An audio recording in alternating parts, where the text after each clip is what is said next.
Welcome back to the Christianity and Business Podcast, an initiative of the Archie W. Dunham College of Business at Houston Christian University. I'm your host, Darren Shear, and this is the show that helps Christian business leaders to integrate biblical values into business. On this episode, we're joined by William Reagan. William is a passionate entrepreneur and co-founder of a full suite marketing agency, Kingdom Marketing, which is dedicated to making a difference and contributing to a higher purpose. His company is driven by a kingdom perspective, seeking to connect with like-minded businesses and entrepreneurs who share their faith-oriented values. He's also a veteran, did 3 tours in Iraq. We were just trading some war stories. Although he was actually in Iraq, I was in Kuwait living the good life down there. But we served about the same time, and excited that our paths get to meet here today. So, William, welcome to the Christianity and Business Podcast. Thank you. Thank you so much. I'm so happy to be here with y'all. William, when did you first realize God wanted to be involved in your work and business? Oh, that's a great question. It was certainly a conviction of the word itself. My partner and I, you mentioned co-founder, my partner Skylar and I were brothers in Christ for a few years worshiping at the same church. And we were entertained with each other with our friendship and the, same movies and comic books that we liked. But we also would find ourselves sharpening each other. Iron sharpens iron as one man sharpens another. And we found that relationship, and that was good and great and all. But at that time, we were both, doing our own thing and own business way. He was doing marketing for a custom integration company, and I was doing business development, strategic initiative stuff. And all of a sudden, Matthew 25 comes to us one time, the parable of the talents. And you mentioned it before because it's like just such a fundamental part of who it is that kingdom marketing identifies as. And we were reading this, and we identified ourselves as believers, as men of Christ, but identified certain areas that we were the one talent individual, where we were perhaps hiding a few of the things that we were really good at, the opportunities that had been put before us under a rock. And maybe it's because we were afraid to step out of the boat, so to speak, and make a stand for the sake of Christ in our business venture. And so that's what spawned Kingdom Marketing. We found out what we were good at. Skylar is a genius at marketing, and I'm very good at putting systems together. And we built a company, and its core values are based on particular parables of the text itself. We wanted to involve God from the very beginning. We believe that Jesus wants a relationship with us in the now. He wants to walk with us. And so from the very get-go, in the article of incorporation, we picked particular parables out and said, this is who we are going to be. One of those, for instance, is we are not grain stores. That's one of our core values. It's well, okay, what does that mean? Well, kingdom marketing doesn't exist just for the sake of its own revenue growth. We exist to make sure that we're emptying those silos appropriately, scattering the seed around, because we just don't want to be building silos all day and all night. And then all of a sudden we're called fools like we see in the text. And so we have invited God since the beginning. And I want to believe that he sought us through his word. It penetrated us. It pierced us like it says that it does. And we wanted to apply that to our business practices. And lo and behold, God's shovel has been bigger than our bucket, I feel like, the entire time. I have been trying to figure out how to scale this business the entire time, and it's remarkable, to tell you the truth. I'm a little flabbergasted at the allowance that God has given us. We said that we wanted to not be the one talent man. We wanted to be the 2 talent man at least, maybe the 5. It turns out that he might look at us as 10 talent individuals now, and I'm trying to reconcile that in my heart still and catch up with it. Yeah. Wow. And so you had a tutoring business with, I Mm. think you said 86 tutors that were working with the company. And did you have this mindset prior to that? Or, were you sort of still partitioning business from your Christian life? A good question. It started out as a pursuit not to want to work for anyone. It really did. Like the tutoring company, it was like I'm tired of working for anyone. I want to be my own boss. And so I ventured out and did this tutoring company for 4 years. And during this process, a faith believer, a man of God, I was doing, I felt like all the right things. I was showing up to church on Sundays. I'd go to the Bible classes on Wednesday. Every now and again, I teach the Bible class for the middle school kids and rinse and repeat. I put the money in the tray.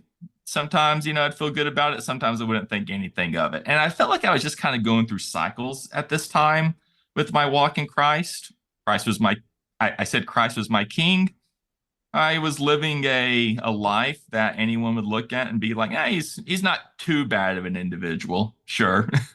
And at the time, though, I wasn't necessarily giving this business over to God. It was just a means for us to live and survive at the time. I believe that through His will, He grew it. I believe all good things come from our Heavenly Father in that regard. But my mindset was not the paradigm shift that it is now with kingdom marketing. I see. And so you mentioned you started to talk about some of the ways that you are doing kingdom marketing different than you would have had you just started, any other marketing company. What are some of those other core differences between if, say, you were to have started a, William Reagan marketing back Right. around the time of the tutoring business, how would that be different than it is now in terms of the ways that you're honoring God? Right, absolutely. So we're very intentional with our strategic outlook on how it is that we are building the kingdom. From the very beginning, in our article of incorporation and our strategic plan, before we even started figuring out revenue goals, what's Q1, 2, 3, and 4 going to look like this first year in business, our first goal was what is it that we can give to the kingdom? And we actually just started with a monetary contribution goal. We believe that businesses can scale easier and give back more than the individual themselves. They can be greater than the individual themselves. And so we put a goal in mind, a monetary goal, and wrote it on a whiteboard. And the question was how do we get here? And the building blocks that fell into place afterwards were all trying to support that particular number and that particular growth mindset. And what came after that was a genuine desire to want to get together and figure out a plan for God's kingdom. Now, by doing so, the business also was developed. So the business is developed with the mindset of wanting to build the kingdom.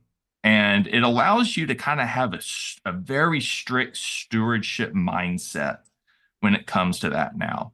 Because now what you're doing is greater than yourself as the co founder or the owner. It's greater than the business itself. It's really greater than the individuals that you're going to hire to be the account managers and SEO experts for your business. The main focus of this business is that this business is God's. And so just giving it over to Him at the get go was so important to us. And it's so important for us to perpetuate this mindset with our clients. For instance, we're big storytellers. We believe in parables, we believe in stories, and we believe that people buy from personalities. And so when we're crafting a brand and going through a branding strategy and your marketing strategy, we need to find out exactly who it is that you are, who's your target audience, what are their personas, what are their psychographics. But then there's a part in the strategy session with our clients. It's about we call it this tier 3 of the strategy session, that we have dedicated time where we're going to consult with our clients and ask, what is it that we can do Once we have this grand marketing strategy built out and all of its executables, what are the executables for God? What are the executables for the kingdom? And how are those deliverables met? Because we have to be intentional. Building the kingdom, I don't think comes by happenstance. There's order in God's design, there's order in God's plan, and I believe that there needs to be order, therefore, in our Christian-minded businesses to be intentional. Yeah. And what's that looked like for you in practice?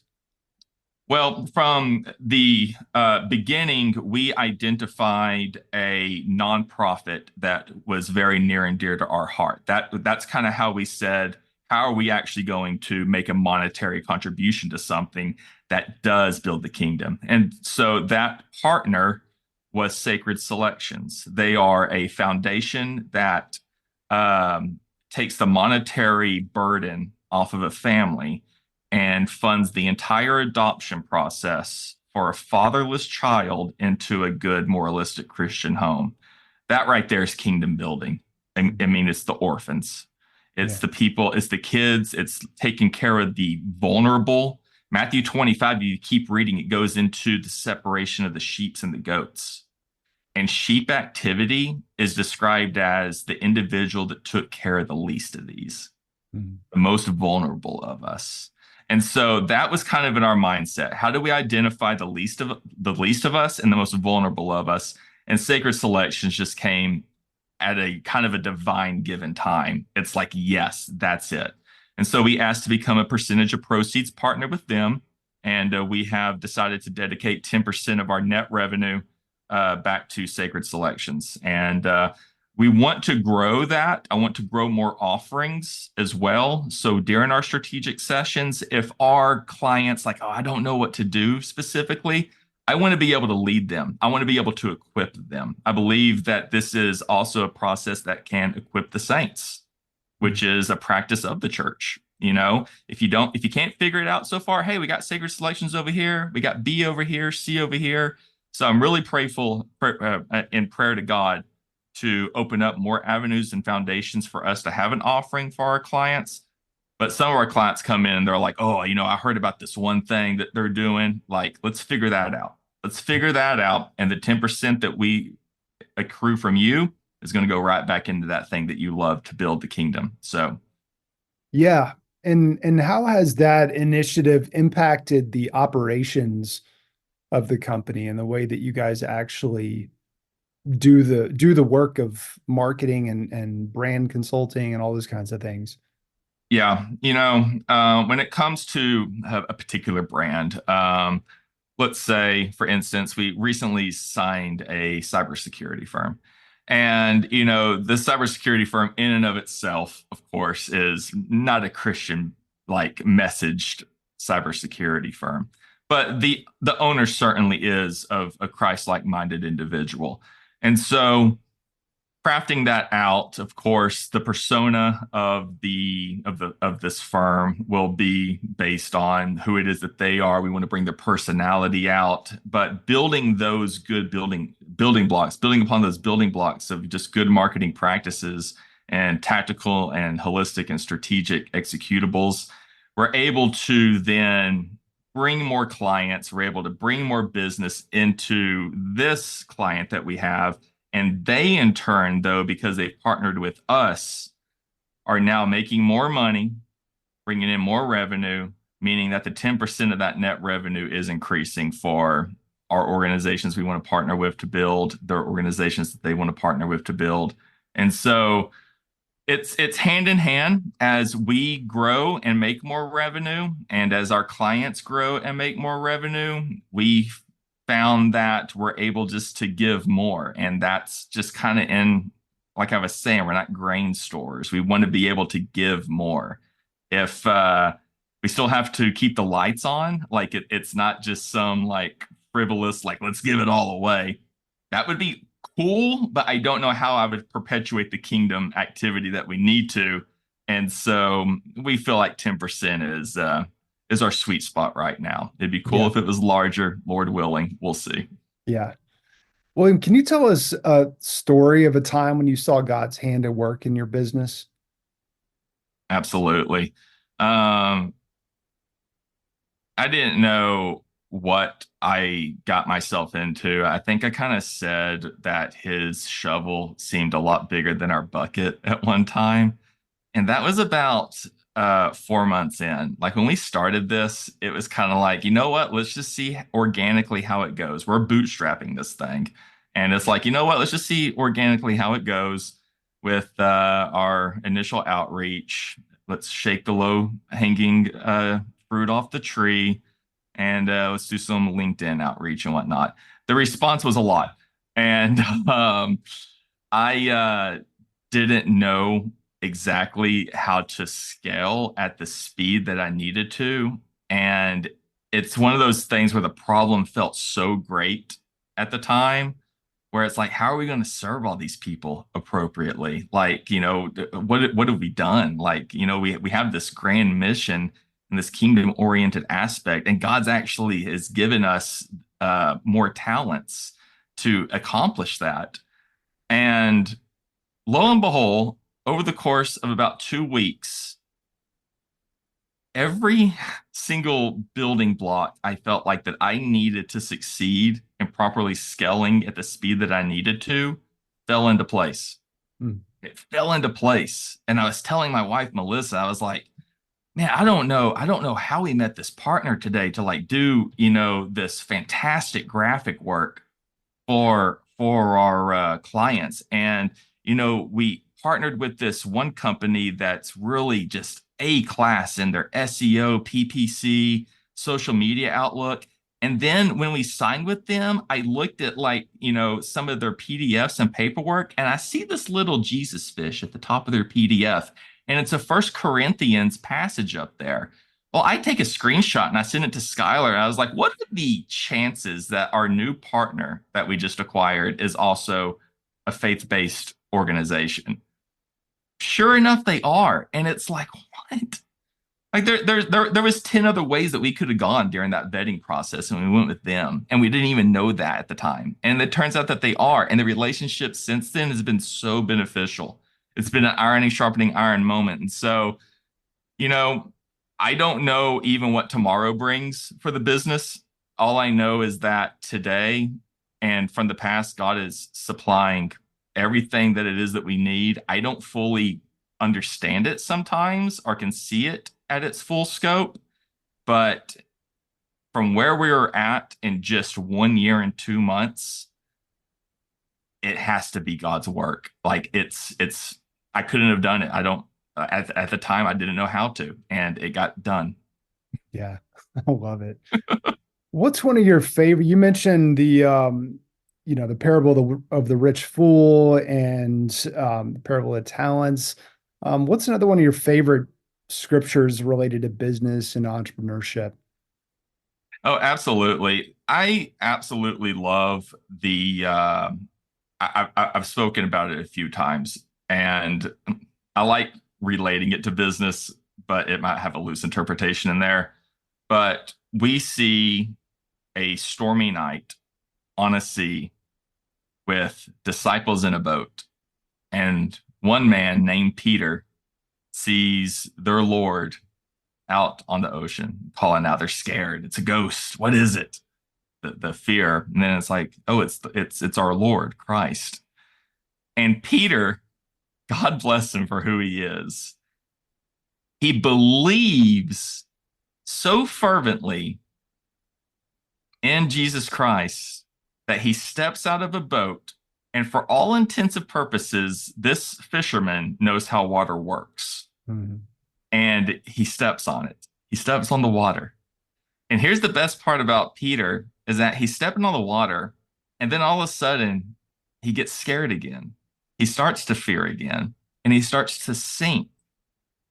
And I feel like we have just all been there as entrepreneurs, where it's like I was saying, I don't know what tomorrow brings, but I'm going to try to do it anyway. And you do it anyway, and you might find yourself struggling. You might find yourself not being able to figure it out just quite yet. What is it? And I'm scared that it's not going to work. But Peter reaches down, or Christ reaches down, picks Peter back up out of the water. And I think that's the most powerful part of it. He asks, like, why the little faith, of course, but he saves him. Mm. And I believe that in our businesses, when we step out of the boat on faith, and even if we sink for a time, Christ is there to pick us back up. And we might not know exactly what that looks like. It might not be exactly what we even expected. Mm. But I have ran into more and more business owners that are Christ centric that contribute Jesus Christ and God to the success of their business. And it sounds like he reached down and pulled you back up. Yeah. And that's such a wonderful takeaway for me. It is. Yeah, yeah, that's what a powerful story. And I think that's got a direct application for business or just stepping out into anything Right. unknown.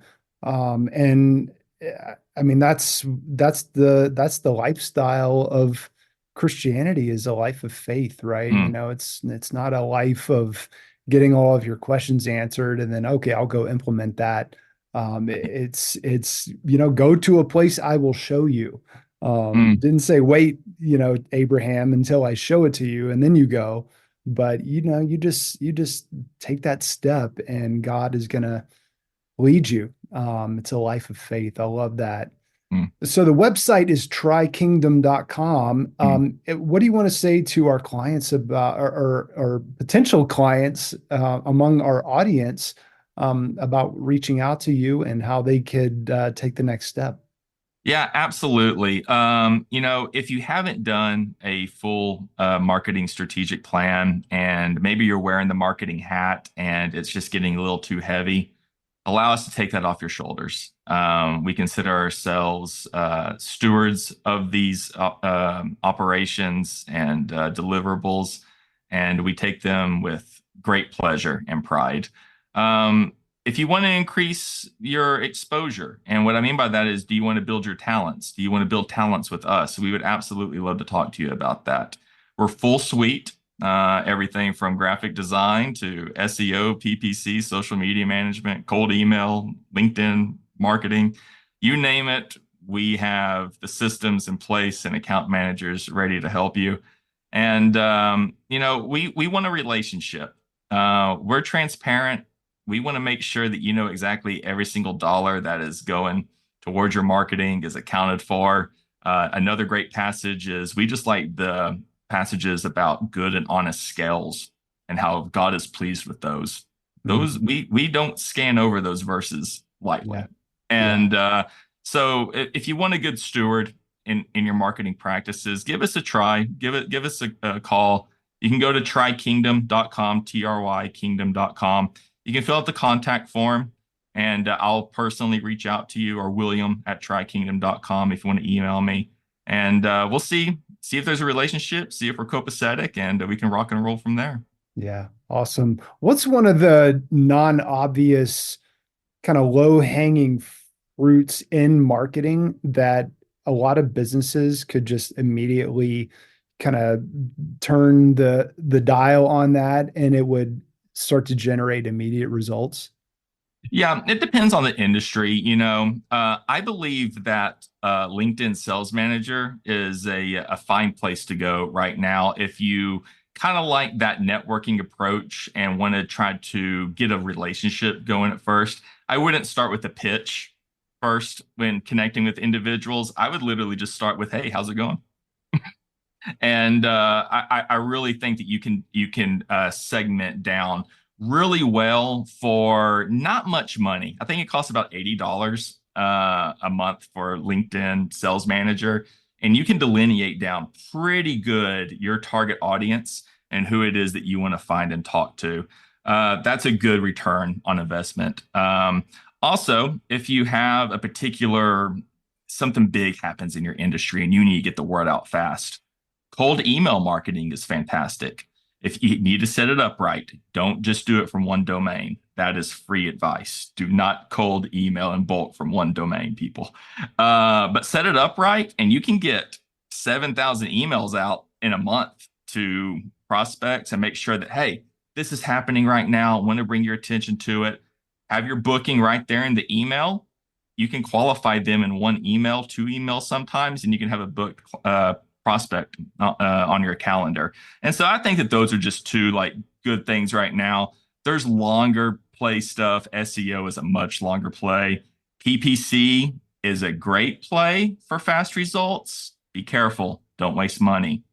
Don't waste money. That's well said. Yeah, I mean, do you see any ethical issues when it comes to cold contacting? Because I mean, I get a ton of, as we all do, cold contacts. And I mean, one of my objectives is to make sure that nothing ends up in my inbox that Mm. is not relevant to me. And so I just immediately will create a filter or I'll just mark it as spam. Like this occasionally I'll just unsubscribe, but I feel like I don't um I, I don't deserve to have to take that extra step, you know what I mean? And I guess in saying to don't send it all from one email, it's because that email is going to eventually get blacklisted, right? Mm. So, how do you navigate that from a Christian perspective? Yeah, absolutely. It of course depends like what it is that's being hawked here and Mhm. stuff. If it is a legitimate service that is bettering the community that you are trying to serve, sometimes we just need to get the message out somehow. Mhm. And that's fine and all. Your list got on the Apollo domain somehow. You were listed one way or another. And open domain list things, it is what it is. You got listed somewhere, whether you know it or not. Maybe even just signing up for your business, you got listed, and they know who you are, and they want to be able to market to you specifically. There needs to be proper practices in place, like double opt-in. There has to be an unsubscribe. You have to play that game appropriately because that is the ethical practice behind it. Just make sure that it's not like, oh, I can not have these double opt-in unsubscribe features on there because I don't want them unsubscribing from me. What is your intent behind it? Is it just to annoy this individual? If it is to annoy the individual, mm, Yeah. maybe we should reassess our own personality before we hit that send button. But I find it to be beneficial if it is a service that is benefiting the industry. And sometimes some things are important. I've booked a meeting off of a cold email before, and it turned into a relationship that I really liked. I didn't know that that was available until an email popped up in my mailbox. However, Darren, I totally hear you. We get a lot of Yeah. them. But LinkedIn Sales Manager, it's like that's when you're on LinkedIn, I mean, you're on LinkedIn, you're not in your private inbox. So that's Right. part of I mean, without Sales Manager and people actually paying money to LinkedIn, there is no LinkedIn. And Correct. so, I guess that's one way to sort of justify the cold, mass reach outs on LinkedIn is that's you're paying LinkedIn and they're okay with that with their terms of service, even though it's gonna annoy some people. But hey, And that's why I say on LinkedIn, I kind of suggest to our clients that they are going to go down the LinkedIn route, whether that is through you're personally doing it or you're automating it. There's automated ways to do your LinkedIn outreach and make it sound like you.